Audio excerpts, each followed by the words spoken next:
آپ کی audio mute ہے بھائی. السلام آڈیو اپنا علیکم ورحمۃ اللہ. ہاں اب کھول گئی. علیکم السلام ورحمۃ اللہ. خیریت سے ہیں انشاءاللہ؟ ٹھیک ہے حسن بھائی کیسے ہیں آپ؟ اللہ تعالیٰ کا احسان ہے. الحمدللہ. حسن بھائی بہت ہفتوں سے کوشش کر رہا ہوں آپ کے ساتھ کال ملانے کی، لیکن مل نہیں رہی ہے.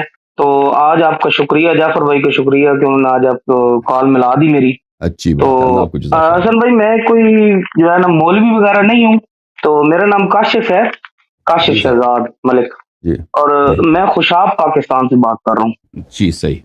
تو میں نے جو ہے نا آپ سے صرف ایک دو سوال کرنے ہیں جی. جی تو سر. باقی میرا جو ہے نا کوئی ایسا کوئی دینی بیک گراؤنڈ بھی نہیں ہے. مطلب میں نیا جو ہے نا اس تحقیق کے میدان میں آیا ہوں. تو داڑھی تو ہے بریلویت بھائی. چھوڑ کے داڑھی تو آپ کی دیوبندیت بالکل جی مولویوں، داڑھی آپ کی مولویوں جیسی. ٹھیک ہے نا، صحت بھی جی مولویوں وہ جیسی. ہمیں بتایا گیا ہے نا کہ حضور صلی اللہ تعالی وسلم کی داڑھی اس طرح تھی، تو اس لیے ان کی شبہات اختیار کرنے کے لیے ہم نے یہ داڑھی بڑھا لی. چلیں ٹھیک ہے بھائی. جی سر بولیں. اب کیا حکم، تو کیا کریں، سوال کیا؟ اچھا اللہ یاری صاحب، اس طرح ہے کہ ہم جو ہے نا اہل سنت، ہمیں یہ بتایا ہے کہ حضرت عمر، ابو بکر، عثمان، ان کے جو ہے فضائل بھی ہیں، ان کے مناقب بھی ہیں، ان کا سارا کچھ ہے. باقی ہم نے ذاتی طور پہ کچھ تحقیق نہیں کرنی ہوتی. اس کی وجہ یہ ہوتی ہے کہ ہمیں جن مولویوں کے پلے ڈالا جاتا ہے نا، وہ ہمیں جو کچھ بتا دیتے ہیں، وہ ہمیں بتایا جاتا ہے کہ یہی سب کچھ حجت ہے.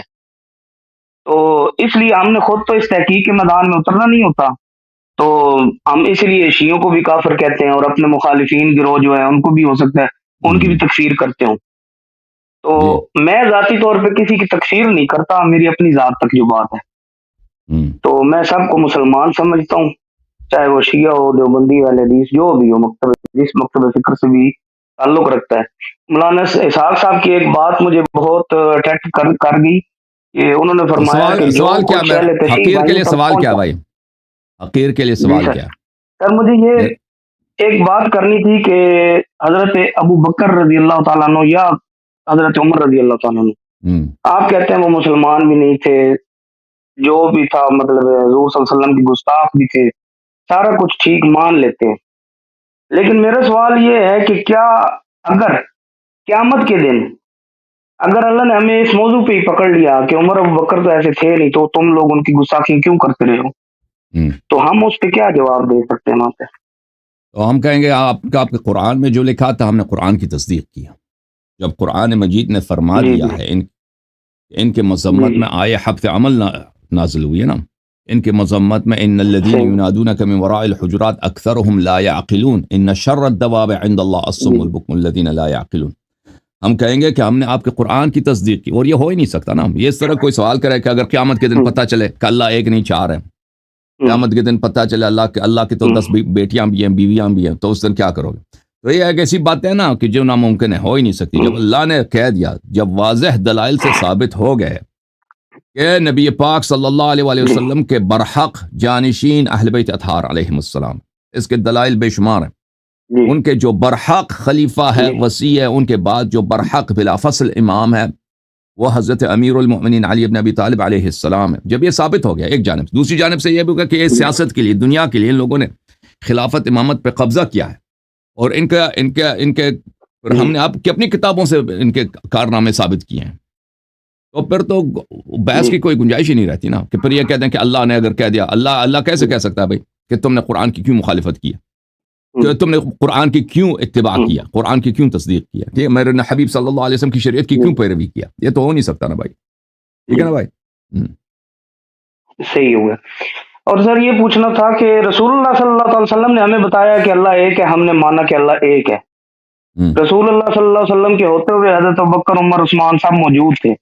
انہوں نے گستاخیاں بھی کی، انہوں نے مطلب آپ کہتے ہیں شرک بھی کیا، سارا کچھ کیا. تو رسول اللہ صلی اللہ علیہ وسلم نے اپنی زندگی میں ان کو مطلب خارج کیوں نہ کیا اسلام سے، یا ان کا اعلان کیوں نہ کیا کہ یہ لوگ کافر ہو چکے ہیں یا مشرک ہو چکے ہیں؟ کر دیا نا بھائی.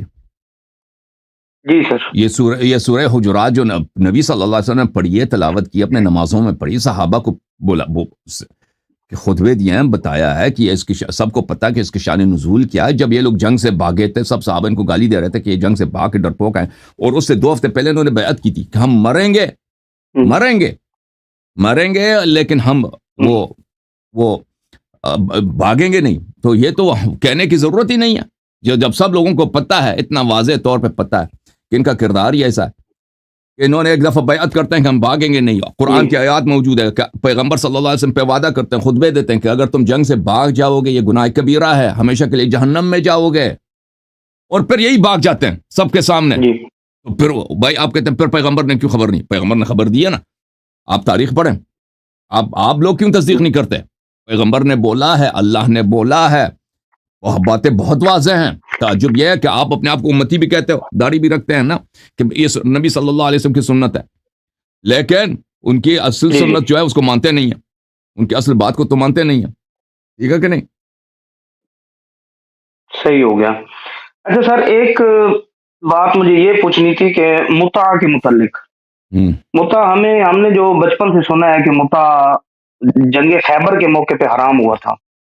حضرت علی کی ایک حدیث ملتی ہے جس میں انہوں نے فرمایا تھا کہ جنگ خیبر کے موقع پر رسول اللہ صلی اللہ علیہ وسلم نے عورتوں سے متع اور گدھے کے کھانے کو حرام قرار دے دیا ہے. جی, جہاں تک گدھے کے کھانے کا تعلق ہے, آپ کے لیے حجت نہیں ہے؟ جی میں آپ کو بتا دیتا ہوں, آپ کی احادیث ہم پہ حجت نہیں. جہاں تک گدھے کا تعلق ہے تو وہ نبی صلی اللہ علیہ وسلم نے منع کیا تھا, اس لیے کہ لوگوں کو ضرورت تھی گدھوں کی. گدھے ادھر ادھر سامان لے جانے, وہ تحریم نہیں کیا تھا, پیغمبر نے عارضی طور پہ منع کیا تھا. تو یہ ایک نسخ, حکم کا نسخ نہیں ہے, یہ عارضی طور پہ ایک منع ہے. جہاں تک متع کا تعلق ہے میرے محترم بھائی, تو آپ کی اپنی کتابوں میں آپ کو بہت سارے دلائل دے دیتا ہوں کہ متع کو پیغمبر صلی اللہ علیہ وآلہ وسلم نے منع نہیں فرمایا. اچھا, اور اس کو بعد میں منع کیا گیا. اور یہ جو آپ نسبت دیتے ہیں نا کہ جنگ خیبر کے موقع پر رسول اللہ صلی اللہ علیہ وآلہ وسلم نے اس کو منع کیا, یہ ایک جھوٹ ہے, ایک تہمت ہے. پہلی بات ہے کہ متع کی جو حلیت ہے وہ قرآن میں, فَمَسْتَمْتَعْتُمْ بِهِ مِنْهُنَّ فَآتُوهُنَّ أُجُورَهُنَّ فَرِيضَةً. جن عورتوں کے ساتھ تم متع کرو تو ان کو ان کی تنخواہ دے دو, ان کی اجرت یعنی تنخواہ ان کو دے دو. اور قرآن میں ہمیں کوئی آیت دکھائیں کہ یہ جو ہے اس کو اللہ تعالیٰ نے قرآن میں کہیں نسخ کیا. تو قرآن میں تو اس کی کوئی نسخ نہیں ہے. جہاں تک سنت کی بات ہے, صحابہ کرام کی اپنی باتیں بہت واضح ہیں کہ یہ کبھی نسخ نہیں ہوئی. میں آپ کو اس مسلم کے دکھا دیتا ہوں, اور اس بحث اس میں بہت طویل کر سکتے ہیں, لیکن طویل بحث کرنے کی ضرورت نہیں ہے. ملاحظہ فرمائیے, یہ کتاب ہے صحیح مسلم, چھاپ دار الفکر, کتاب چھپی ہے سنہ 2010 دار الفکر بیروت لبنان میں. باب نکاح المتعہ, باب نکاح المتعہ, متعے کی نکاح کی باب. یہاں پر جو پہلی حدیث ہے عبداللہ ابن مسعود سے. عبداللہ ابن مسعود بہت ہی فقیہ صحابہ, بہت ہی عالم صحابہ اور قاری قرآن, جن کا متعلق رسول اللہ صلی اللہ علیہ وسلم کی حدیث ہے خود بخاری میں. من احب یا من سرہ ان یقرأ القرآن غضا کما انزلہ اللہ فلیقرأ بقراءۃ ام ابن عبد. جو چاہتا ہے کہ قرآن کو اسی طرح تازہ فریش پڑھے جیسے اللہ نے نازل کیا, وہ ابن مسعود کی تلاوت پہ قرآن سیکھے, اس کی تلاوت پہ قرآن پڑھے. اچھا, یہ خود کہتے ہیں کہ ہم رسول پاک صلی اللہ علیہ وسلم کے ساتھ جنگوں میں جاتے تھے. ہم نے کہا ہمارے پاس عورتیں نہیں ہوتی تھی, ہم نے کہا کہ خسی کر دیں, تو پیغمبر نے منع فرمایا, نبی صلی اللہ علیہ وسلم نے منع فرمایا. پھر انہوں نے ہمیں اجازت دی کہ ہم کسی عورت کے ساتھ نکاح کر دیں اجل تک. ان ننکح المرأة بالثوب الى اجل, ایک ثوب کے بدلے میں ایک کپڑا, جو ایک دھوتی وغیرہ جو ہوتا ہے, دھوتی کو عرب ثوب بولتے ہیں, ایک کپڑا, ایک 2 میٹر کپڑے کے بدلے میں کسی عورت کے ساتھ ہم نکاح کر دیں. الى اجل, نکاح کر دیں. وہ نکاح جو ٹیمپرری ہے, جس کا ایکسپائری ڈیٹ ہے, اجل بولتے ہیں ایکسپائری ڈیٹ کو, ایک اس کا ایک مدت انقضاء ہے کہ وہ اس کے بعد پھر وہ خود بخود ختم ہو جاتا ہے. اچھا, ثم قرأ عبداللہ, اس کے بعد عبداللہ نے تلاوت کیا یہ آیت, یا ایھا الذین آمنوا لا تحرموا طیبات ما احل اللہ لکم ولا تعتدوا. اے ایمان والو, تم, یہ اس آیت کا متع سے تعلق ہی کیا ہے؟ عبداللہ یہ پڑھ رہا ہے, عبداللہ بن مسعود جو یہ آیت پڑھ رہا ہے اس کا تعلق ہی کیا ہے؟ کیونکہ بعض لوگ کہتے ہیں یہ حرام ہے. اس آیا کا متع سے کوئی تعلق ہی نہیں ہے. آیا کو دیکھو, آیا کہتا ہے کہ وہ چیزیں جو اللہ نے طیب بنایا ہے, حلال کیا ہے, تم اس کو حرام نہ بناؤ. یعنی عبداللہ ابن مسعود مخالفت کا اظہار کر رہا ہے کہ اس کو پیغمبر نے کبھی حرام نہیں کیا.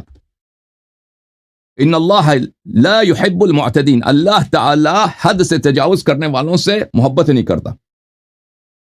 پھر یہاں پہ ملاحظہ فرمائیے، جابر بن عبداللہ کہتے ہیں، جابر بن عبداللہ مسلم میں حدیث نمبر 1405، كنا نستمتع بالقبضة من التمر والدقيق الأيام، بہت سالوں سال روزگار بہت زمانہ ہم آٹا دے کر عورتوں کے ساتھ کچھ آٹا دے کے یا ایک مٹھی بھر کھجور دے کے کسی عورت کے ساتھ ہم کیا کرتے ہیں، متع کرتے۔ علی عہد رسول اللہ صلی اللہ علیہ وآلہ، پیغمبر رسول اللہ صلی اللہ علیہ وسلم کے زمانے میں ابی بکر، اور ابی بکر کے زمانے میں حتی نہا عنہ عمر، پھر کس نے منع کیا؟ عمر نے منع کیا۔ ٹھیک ہے نا بھائی، جو اللہ کی شریعت کو چینج کرتا ہے۔ تو مجھے بتاؤ نا بھائی، اگر یہ صحابی اتنا جلیل القدر صحابی عبداللہ ابن مسعود جیسا فقیہ اور عالم صحابہ میں بہت کم ہے، بہت کم ہے، اور یہ جابر بن عبداللہ انصاری اتنا رسول پاک صلی اللہ علیہ وسلم کا مخلص صحابی، یہ فرماتے ہیں کہ یہ جاری تھا، ہم سب کرتے تھے، اور یہ سب زنا کر رہے، اگر پیغمبر نے منع کیا تھا تو یہ سب زنا کر رہے تھے۔ اگر ایک چیز باطل ہے، نکاح ہی نہیں ہے، وہ یہ سب زنا کر رہے تھے تھا اس وقت تک کہ عمر نے منع کیا ہے۔ تو یہ بھائی یہ ہو ہی نہیں سکتا کہ یہ سب زناکار تھے، ہو ہی نہیں سکتا، یہ سب اس کو شرعی سمجھتے تھے۔ بعد میں پیغمبر یہ خود کہہ رکھے نہیں کس سے تھا، نہیں عمر سے، عمر نے نہ کیا ہے۔ اچھا، یہ آپ کی خدمت میں ایک مختصر طور پر، تو اس میں ایک طرف سے تو متعے کے جواز ہے، دوسری طرف بلی ام لہم شرکاء شرعوا لہم من الدین ما لم یأذن بہ اللہ، اللہ تعالیٰ فرماتا ہے جو دین میں بدعت داخل کرتا ہے، دیکھو اللہ کے احکام کو چینج کرنا، ابھی میں آ جاؤں نا آپ کے لیے کوئی شریعت بنا دوں تھوڑی موٹی سے، کہہ دوں کہ بھئی یہ مستحب ہے، یہ واجب ہے، مثلا ماہ رمضان کا روزہ واجب ہے، میں کہہ دوں کہ بھئی ایک اور ہے، ایک اور مہینہ کہہ دوں ذوالقعدہ میں بھی روزہ واجب ہے، ٹھیک ہے نا، اپنے سے کچھ اضافہ کروں، تو جو اللہ کی شریعت کو چینج کرتا ہے، ام شرعوا لهم من الدین ما لم یأذن بہ، ام لهم شرکاء شرعوا لهم ما لم یأذن بہ اللہ، یا ان کے پاس کوئی اور بھی رب ہیں، ان کے پاس اللہ تعالیٰ وحدہ لا شریک کے علاوہ اور بھی خدائیں ہیں، بھگوان ہیں، جو انہوں نے اجازت دی ہے کہ تم بھی شریعت بناتے جاؤ۔ پتہ کیا چلا میرے محترم ناظرین، جو بدعت لاتا ہے دین میں، شریعت کو چینج کرتا ہے، اللہ تعالیٰ نے اس کو قرآن میں مشرک کہا ہے، مشرک کہا ہے۔ اب تم خود سنبھال لو بھائی آگے جا کے، اوکے؟ جی بے شک ایسے ہی ہے جی، وہ اس طرح کی دو تین چیزیں ہمیں اپنے احادیث میں ملتی ہیں جو حضرت عمر کے دور میں آئی ہیں، اس سے پہلے نہیں تھی۔ مثال کے طور پر ایک چیز بتا دیتا ہوں، وہ تراوی کی نماز اب ہمارے اہل سنت جو ہے بریلوی دیوبندی، وہ اس کو واجب قرار دیتے ہیں کہ اس کے بغیر تو روزہ بھی نہیں ہوتا، بعض یہ بھی کہتے ہیں۔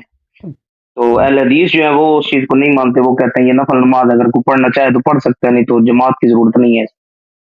تو اس کے علاوہ مجھے ایک سوال یہ تھا کہ جو علم عباس ہے یا علم جو لگانا ہوتا ہے، میں معذرت چاہتا ہوں کاشف بھائی، یہ آپ کے آخری سوال ہے، اس کے بعد میں دوسرا کالر کھولوں گا، ٹھیک ہے نا؟ بسم اللہ کریں۔ جی ضرور انشاءاللہ۔ میں یہ صرف پوچھنا چاہتا تھا کہ جو علم ہے، علم کی کیا تاریخ ہے، اور یہ جو ہمارے یہاں پاکستان انڈیا میں جو ہوتا ہے نا، یہ علم چھتوں پہ لگاتے ہیں، اس کے نیچے وہ دیے وغیرہ جلائے، اس کے سامنے کھڑے ہو کے دعائیں وغیرہ کی، اس چیز کی ذرا مجھے کچھ وضاحت فرما دیں۔ دیکھیں علم جو ہے تو یہ رسول اللہ صلی اللہ علیہ وسلم کی سنت ہے، پیغمبر صلی اللہ علیہ وسلم کی علم، جنگوں میں جاتے تھے علم نکال کے جاتے تھے، اور یہ علم اسلام کی عزت، اسلام کی شوکت اور اسلام کی نصرت کی نشانی تھی۔ یعنی جہاں پہ علم ہے، یعنی وہاں پہ ایک سیف ایریا ہے، وہاں مسلمانوں کا جو نیوکلیس ہے، مسلمانوں کا جو مرکز ہے وہاں پر ہے، اور یہ علم جب تک بلند ہے، یہ علم جب تک لہرا رہا ہے، یعنی مسلمان ابھی شکست نہیں کھائے، مسلمان ختم نہیں ہوا۔ اگر یہ علم گر گیا، یہ علم ٹوٹ گیا، تو اس کا مطلب ہے کہ مسلمانوں کی لشکر بکھر گئی، ختم ہے۔ تو مسلمان اگر لشکر والے کوئی زخمی ہو جاتا ہے، کوئی دور اس کو کفار گھیرے میں لے لیتے ہیں، تو اس کی کوشش یہی ہوتی ہے کہ واپس آ جائے، جو اصل لشکر ہے اس کے ساتھ مل جائے تاکہ سیف رہے۔ اور یہ رسول اللہ صلی اللہ علیہ وسلم نے ہر جنگ میں انہوں نے علم کس کو دیا؟ امیر المؤمنین علی بن ابی طالب علیہ السلام کو۔ ایک جنگ بدر حمزہ کو دیا تھا، اس کے بعد حمزہ شہید ہو گئے تھے، پھر سب جنگوں میں امیر المؤمنین علیہ السلام کے دست مبارک میں علم ہوا کرتا تھا، اور علم اس کے ہاتھ میں ہوتا تھا جو لشکر کا کمانڈر ہو، جو لشکر کا لیڈر ہو۔ تو یہ رسول پاک صلی اللہ علیہ وسلم کی سنت ہے۔ اور پھر امام حسین علیہ السلام کا بھی علم تھا کربلا معلی میں۔ تو ہم جو شیعہ علم رکھتے ہیں وہ رسول پاک صلی اللہ علیہ وسلم کی سنت پر، حضرت امام حسین امیر المؤمنین علیہ السلام کی سنت پر کہ ان کی علم ہے۔